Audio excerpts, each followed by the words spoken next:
How did a small company of a small nation take control of India? How did Indians respond to foreign intervention?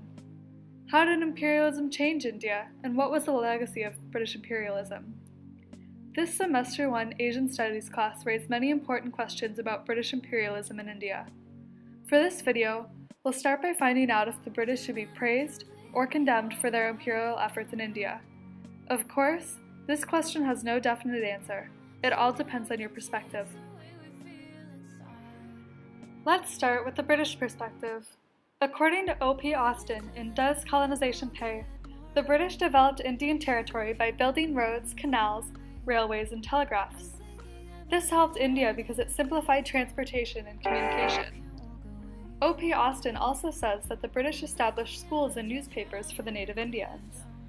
This means that British helped Indians become better educated.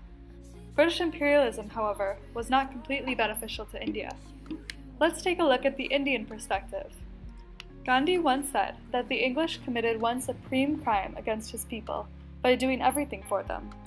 Some people would think that the British doing everything for them benefited the Indians, but unfortunately it did not. It means that the Indians lost their role in government and lost their voice. According to Jawaharlal Nehru, British imperialism broke up old industries such as shipbuilding, metalwork, glass, paper, and many crafts. The loss of industries meant that there were fewer jobs, so there was a rise in unemployment. The unemployment caused poverty of the country to grow, so the standard of living fell to terribly low levels. So should British be praised or condemned for their imperial efforts in India? Well, neither. It all depends on your perspective, but there's no denying that British imperialism changed India forever. In most cases, Europeans ruled their colonies with the help of, and sometimes completely through, intermediaries and collaborators.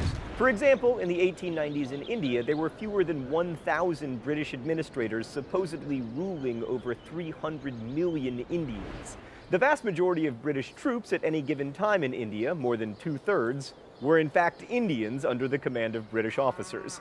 Because of their small numbers relative to local populations, most European colonizers resorted to indirect rule, relying on the governments that were already there but exerting control over their leaders. Frederick Lugard, who was Britain's head honcho in Nigeria for a time, called this rule through and by the natives. This worked particularly well with British administrators, who were primarily middle-class men but had aristocratic pretensions and were often pleased to associate with the highest echelons of Indian or African society. Now, this isn't to say that indigenous rulers were simply puppets. Often they retained real power. This was certainly true in India, where more than 1/3 of the territory was ruled by Indian princes. The French protectorates of Morocco and Tunisia were ruled by Arab monarchs, and the French also ruled through native kings in Laos, Cambodia, and Vietnam. For the most part, Europeans could almost always rely on their superior military technology to coerce local rulers into doing what the Europeans wanted, and they could replace native officials with Europeans if they had to, but in general, they preferred to rule indirectly. It was easier and cheaper, also less money.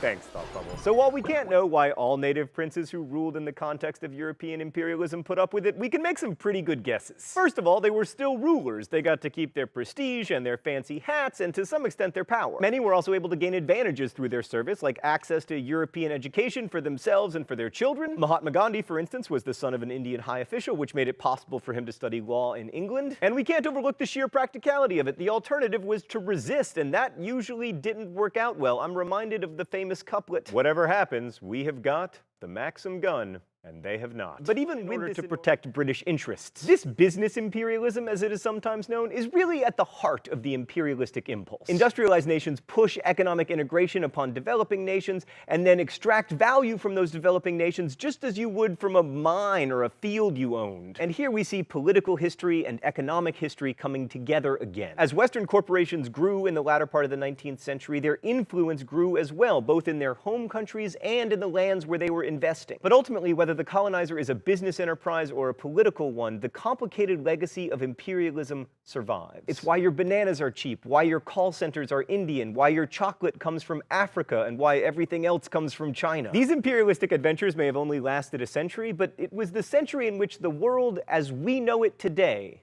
began to take shape. Thanks for watching. I'll see you next week.